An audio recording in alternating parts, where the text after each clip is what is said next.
If you can see Walmart over there, then you got it, because that's where I'm working.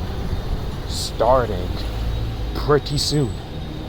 I got orientation Wednesday or Thursday. Either way, I find it pretty funny because I thought I had it today.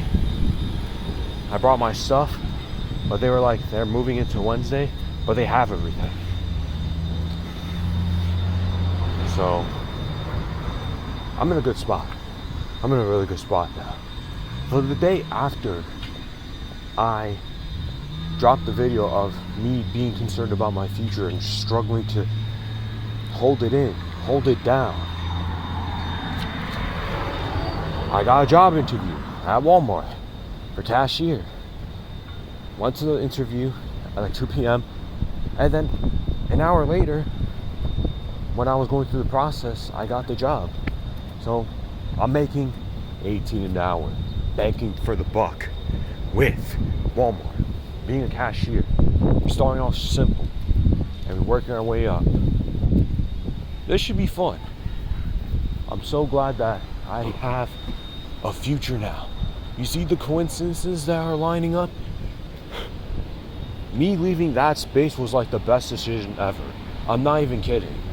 The way that I left that space, and it brought me so much blessings and miracles ever since, is pretty freaking impressive.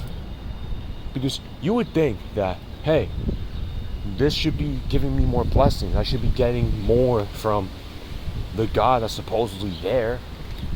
But I didn't get much. I didn't feel his presence. I didn't feel like he was giving me much.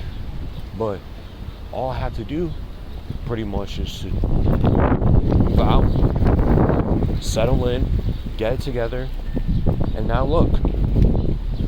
Now, I broke the 3-year drought of not being employed. Like, looking for a job, just relentlessly, time in, time again. It was just rough. It was been rough. Hell, even last year I was still trying to apply for that Walmart over there. It was a hassle. It was a struggle. But now look,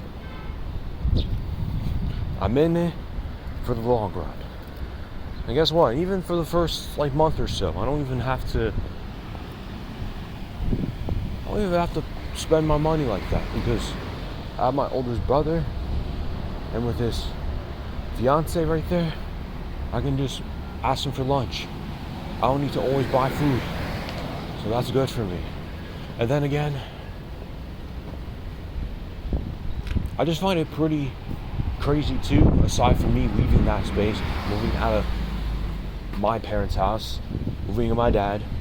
You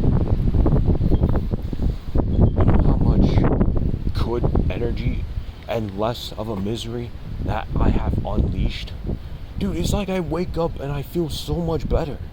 I don't have to wake up and worry about that space. I don't have to wake up and worry if my parents are going to think twice if I repented or something, for example, or if I found a spark. Like, eventually I could find something to study. I could go back to school. I can go to a cooking program if I want to learn cooking. I could go to acting school if I want to continue it down further with my acting. There's just plenty of options. Right now I have to work. Right now I have to just focus on that, and we'll see what goes on. Just continue to save my money, continue to invest little by little into things I like, and then I'll just go from there. I could help with rent, and that's basically it. I just need to learn to save some money. Save some money for things I want to do. So all I'm focusing on right now is just be smart with my budget. Be smart with my money. I don't want to be in a position where I'm completely reckless. And I can understand. It'd be like that sometimes.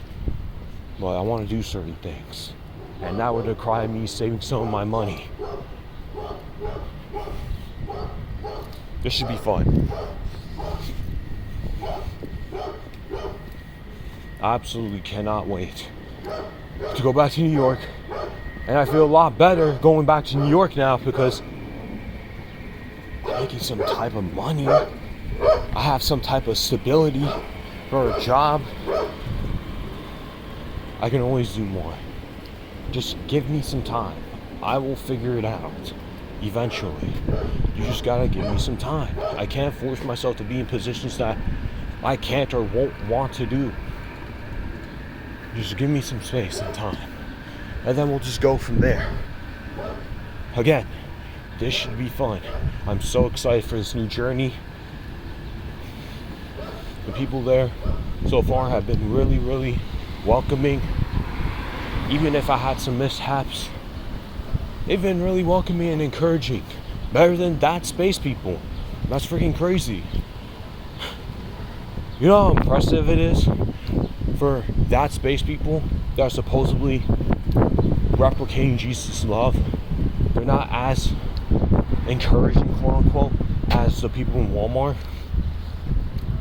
You know, the people in Walmart, in some cases, be working long hours, and they still give more grace than you guys do. Yes, I will give any moment a chance to slander you guys. You guys wholeheartedly deserve it.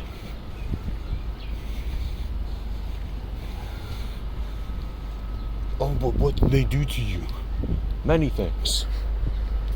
Many things. I don't want to see any of them again. Maybe with the exceptions of only a few people. The rest of them, I don't wish them terrible at all. I just want them to learn their lesson. They took me for granted. They made fun of me for being different. I just want them to regret not treating me better. That's it. That's my best revenge. For them to regret it. I don't want them to fail or anything. Because what's the point in that? Or even in some cases, I have some of the most hated people that I have experienced. I experienced so much pure hatred towards that person. I still wish that person better. I just don't want them to regret my presence. And I feel like even if they will, because they're not going to see what type of, my shoelace is untied, that's why I keep looking down. They're going to see what type of person they made fun of, which is a transparent person that wasn't able to fully flesh out because of a space that he had to force himself into and mask himself through. And then I realized, bro, we could have had this guy be so much courageous, but we didn't tap in. That's on them. That's on them. That's why I don't like you guys. You guys aren't for the people. You guys only are for the people if they're Christian. That's it. You guys are so full of yourselves. You guys are only you and you only. You guys don't prioritize anybody's happiness but yours. Or even if you think you do. You wouldn't be doing this tomorrow if they changed their mind. If they start prioritizing themselves a little bit more than the God that they're chasing, their relationship pairing again.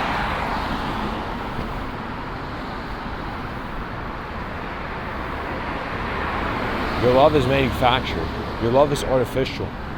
Your love requires conditions. It's not the unconditional love that Jesus had. Oh, but you constantly repeat and reiterate that you want to be like Jesus. But your love is impossible to replicate like Jesus. And that's not the thing. The thing is that you guys are so overly full of yourselves that it's exposing your insecurities. I don't want to be around consistently insecure people like you guys. Having to think about you 24/7. Me in fear. Because all you guys do is just only care about something very specific. And if you don't get it, you call us lost ones. You call us, we don't want to be challenged. You just call us peasants. Like, alright. Don't expect these people to like you like that then. And then you wonder why people criticize you. You're not who you say you are most times than not. There's other times where you only give it if other people are open, quote unquote. But they're only open because this is a space where you're only allowed to be a certain way. So they have to mask themselves, and people have to self-sacrifice their own personalities for you. That's not love. It's not. So reflect upon yourselves.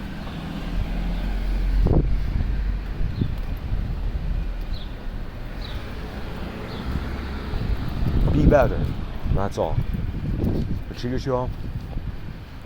Amen. Cheers. And look, I'm working night shifts, so I'm working 3 to 12. So I don't even need to take no transportation, at least. I just walk 15 minutes here, 15 minutes back. That's it. I don't need to do too much. I just need to watch my surroundings. Especially at night, of course, because most people are mad weird at night.